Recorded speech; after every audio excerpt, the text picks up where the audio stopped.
ନମସ୍କାର ବନ୍ଧୁମାନେ 2024 ବର୍ଷ ଧୀରେ ଧୀରେ ଶେଷ ଆଡ଼କୁ ଗତି କରୁଛି। ଜ୍ୟୋତିଷ ଦୃଷ୍ଟିରୁ ବର୍ଷର ଏହି ସମୟ କିଛି ରାଶିଙ୍କ ପାଇଁ ବହୁତ ଗୁରୁତ୍ୱପୂର୍ଣ୍ଣ ହୋଇପାରେ। ବିଶେଷ କରି କିଛି ରାଶିର ଲୋକଙ୍କ ଜୀବନରେ ଧନ, କାମ, ବ୍ୟବସାୟ ଏବଂ ପରିବାର ସମ୍ପର୍କରେ ଭଲ ପରିବର୍ତ୍ତନ ଆସିବାର ସମ୍ଭାବନା ରହିଛି। ତେବେ କେଉଁମାନଙ୍କ ପାଇଁ 2024 ଶେଷ ପୂର୍ବରୁ ଭଲ ସମୟ ରହିବାକୁ ଯାଉଛି, ଆସନ୍ତୁ ଜାଣିବା। ତେବେ ବନ୍ଧୁମାନେ ଭିଡ଼ିଓଟିକୁ ଶେଷ ପର୍ଯ୍ୟନ୍ତ ନିଶ୍ଚୟ ଦେଖନ୍ତୁ ଏବଂ ଆପଣଙ୍କର ଏହି ତାଲିକାରେ ଅଛି କି ନାହିଁ କମେଣ୍ଟରେ ନିଜ ରାଶି ମଧ୍ୟ ଲେଖିଦିଅନ୍ତୁ। ତ ଚାଲନ୍ତୁ ଆରମ୍ଭ କରିବା। ପ୍ରଥମ ରାଶି ହେଉଛି ମେଷ ରାଶି। ମେଷ ରାଶିର ଲୋକଙ୍କ ପାଇଁ 2024ର ଶେଷ ଭାଗ ନୂଆ ଆଶା ନେଇ ଆସିପାରେ। ଯେଉଁ କାମଗୁଡ଼ିକ ଦୀର୍ଘଦିନ ଧରି ଅଟକି ରହିଥିଲା, ସେହି କାମରେ ଧୀରେ ଧୀରେ ଗତି ଆସିପାରେ। ଚାକିରି କରୁଥିବା ଲୋକଙ୍କୁ କାର୍ଯ୍ୟକ୍ଷେତ୍ରରେ ନିଜ ପରିଶ୍ରମର ଭଲ ଫଳ ମିଳିପାରେ। ନୂଆ ଦାୟିତ୍ୱ କିମ୍ବା ନୂଆ ସୁଯୋଗ ମିଳିବାର ମଧ୍ୟ ସମ୍ଭାବନା ରହିଛି। ବ୍ୟବସାୟ କରୁଥିବା ଲୋକମାନେ ମଧ୍ୟ ଭଲ ଲାଭ ପାଇବା ପାଇଁ ନୂଆ ରାସ୍ତା ଦେଖିପାରନ୍ତି। ଧନ ସମ୍ବନ୍ଧୀୟ କ୍ଷେତ୍ରରେ ମଧ୍ୟ ସ୍ଥିତି ପୂର୍ବ ଅପେକ୍ଷା ଭଲ ହୋଇପାରେ। କିନ୍ତୁ ବନ୍ଧୁମାନେ ଗୋଟେ କଥା ମନେ ରଖନ୍ତୁ, ଅଧିକ ଖର୍ଚ୍ଚ କରିବା ଠାରୁ ଦୂରେଇ ରହି ସଞ୍ଚୟ ଉପରେ ଆପଣ ଧ୍ୟାନ ଦେବା ବହୁତ ଭଲ ହେବ। ଆପଣଙ୍କର ଯଦି ଏହି ରାଶି ହୋଇଥିଲେ କମେଣ୍ଟ ବକ୍ସରେ ଜୟ ମା ଲକ୍ଷ୍ମୀ ଅବଶ୍ୟ ଲେଖିଦିଅନ୍ତୁ। ଦ୍ୱିତୀୟ ରାଶି ହେଉଛି ବନ୍ଧୁମାନେ ମିଥୁନ ରାଶି।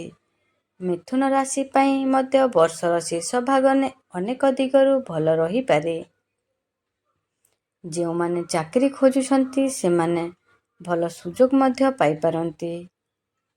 କାମ କରୁଥିବା ଲୋକଙ୍କୁ ନିଜ ଦକ୍ଷତା ଦେଖାଇବାର ସୁଯୋଗ ମିଳିପାରେ।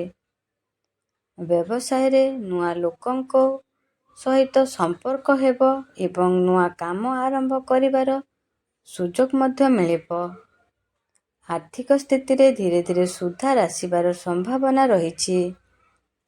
ପରିବାରରେ ମଧ୍ୟ ଖୁସିର ପରିବେଶ ରହିପାରେ। ଘରର କୌଣସି ସଦସ୍ୟଠାରୁ ଭଲ ଖବର ମିଳିପାରେ। ତେଣୁ ମିଥୁନ ରାଶିର ଲୋକମାନେ ନିଜ ଲକ୍ଷ୍ୟ ଉପରେ ଧ୍ୟାନ ରଖନ୍ତୁ ଏବଂ ମିଳୁଥିବା ସୁଯୋଗକୁ ହାତଛଡ଼ା କରନ୍ତୁ ନାହିଁ। ଆପଣଙ୍କର ଯଦି ଏହି ରାଶି ହୋଇଥିଲେ ଭିଡ଼ିଓଟିକୁ ଲାଇକ୍ କରି କମେଣ୍ଟ ବକ୍ସରେ ଜୟ ମା ଲକ୍ଷ୍ମୀ ଅବଶ୍ୟ ଲେଖିଦିଅନ୍ତୁ। ଚାଲନ୍ତୁ ଜାଣିବା ତୃତୀୟ ରାଶି ବିଷୟରେ। ତୃତୀୟ ରାଶି ହେଉଛି କନ୍ୟା ରାଶି। କନ୍ୟା ରାଶିର ଲୋକଙ୍କ ପାଇଁ ମଧ୍ୟ 2024 ଶେଷ ପୂର୍ବରୁ ଭଲ ସମୟ ଆସିବାର ଯୋଗ ରହିଛି। ଆପଣଙ୍କର ପରିଶ୍ରମର ଫଳ ଧୀରେ ଧୀରେ ମିଳିବ। କାର୍ଯ୍ୟକ୍ଷେତ୍ରରେ ଆପଣଙ୍କର କାମକୁ ଅନ୍ୟମାନେ ପ୍ରଶଂସା କରିପାରନ୍ତି। ନୂଆ ଦାୟିତ୍ୱ ମିଳିପାରେ ଏବଂ ଆପଣଙ୍କର ଆତ୍ମବିଶ୍ୱାସ ବଢ଼ିବ। ଯେଉଁମାନେ ବ୍ୟବସାୟ କରୁଛନ୍ତି ସେମାନେ ନୂଆ ଯୋଜନା କରି ଆଗକୁ ବଢ଼ିପାରନ୍ତି।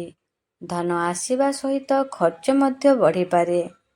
ତେଣୁ ଟଙ୍କାର ସଠିକ୍ ପରିଚାଳନା କରିବା ଜରୁରୀ। ବନ୍ଧୁମାନେ ଏହି ସମୟରେ ପୁରୁଣା ସମସ୍ୟାର ସମାଧାନ ହେବାର ଆଶା ମଧ୍ୟ ରହିପାରେ।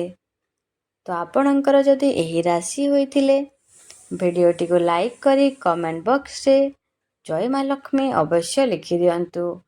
ଚାଲନ୍ତୁ ବନ୍ଧୁମାନେ ଚତୁର୍ଥ ରାଶି ମାନେ ଶେଷ ରାଶି ବିଷୟରେ ଜାଣିବା। ଶେଷ ରାଶି ହେଉଛି ଧନୁ ରାଶି। ଧନୁ ରାଶିର ଲୋକଙ୍କ ପାଇଁ 2024ର ଶେଷ ଭାଗରୁ ନୂଆ ସୁଯୋଗ ନେଇ ଆସିପାରେ। ଚାକିରି, ବ୍ୟବସାୟ କିମ୍ବା ନିଜ କାମରେ ଆଗକୁ ବଢ଼ିବାର ରାସ୍ତା ଖୋଲିପାରେ। କିଛି ଲୋକଙ୍କୁ ଅପେକ୍ଷା କରିଥିବା ଟଙ୍କା ମିଳିପାରେ, ଆଉ କିଛି ଲୋକଙ୍କୁ ନୂଆ ଆୟର ଉତ୍ସ ମିଳିପାରେ। ପରିବାରରେ ମଧ୍ୟ ଖୁସି ବଢ଼ିପାରେ। ଆପଣ କୌଣସି ଇଚ୍ଛା ପୂରଣ ହେବାର ସମ୍ଭାବନା ମଧ୍ୟ ରହିଛି। ଏହି ସମୟରେ ନିଜ ନିଷ୍ପତ୍ତି ନେବା ପୂର୍ବରୁ ଭଲ ଭାବରେ ଚିନ୍ତା କରନ୍ତୁ। ଠିକ୍ ଯୋଜନା ସହିତ ଆଗକୁ ବଢ଼ିଲେ ଭଲ ଫଳ ପାଇପାରିବେ। ତେବେ ବନ୍ଧୁମାନେ ଆପଣଙ୍କର ଯଦି ଧନୁ ରାଶି ହୋଇଥିଲେ ଭିଡ଼ିଓଟିକୁ ଲାଇକ୍ କରି କମେଣ୍ଟ ବକ୍ସରେ ଜୟ ମା ଲକ୍ଷ୍ମୀ ଅବଶ୍ୟ ଲେଖିଦେବେ। ବନ୍ଧୁମାନେ, ଜ୍ୟୋତିଷ ଅନୁସାରେ ମେଷ, ମିଥୁନ, କନ୍ୟା ଓ ଧନୁ ରାଶିର ଲୋକଙ୍କ ପାଇଁ 2024 ଶେଷ ପୂର୍ବରୁ ଭଲ ପରିବର୍ତ୍ତନ ଏବଂ ଲାଭର ସମ୍ଭାବନା ରହିପାରେ। କିନ୍ତୁ କେବଳ ରାଶି ଉପରେ ଭରସା ନ କରି ନିଜ ପରିଶ୍ରମର ଯୋଜନା ଏବଂ ସଠିକ୍ ନିଷ୍ପତ୍ତି ମଧ୍ୟ ଗୁରୁତ୍ୱପୂର୍ଣ୍ଣ ଦିଅନ୍ତୁ। ବନ୍ଧୁମାନେ, ଆପଣଙ୍କର ରାଶି ଏହି 4ଟି ରାଶି ମଧ୍ୟରେ ଅଛି କି? ଥିଲେ କମେଣ୍ଟରେ ନିଜର ନାମ ଲେଖନ୍ତୁ। ଭିଡ଼ିଓଟା ଭଲ ଲାଗିଲେ ଲାଇକ୍ କରନ୍ତୁ, ନିଜ ପରିବାର ଓ ସାଙ୍ଗମାନଙ୍କ ସହିତ ସେୟାର କରନ୍ତୁ ଏବଂ ଏଭଳି ଜ୍ୟୋତିଷ ଭିଡ଼ିଓ ପାଇଁ ଚ୍ୟାନେଲଟିକୁ ସବସ୍କ୍ରାଇବ୍ ମଧ୍ୟ କରନ୍ତୁ। ଧନ୍ୟବାଦ। ଜୟ ଜଗନ୍ନାଥ। ଜୟ ମା ଲକ୍ଷ୍ମୀ।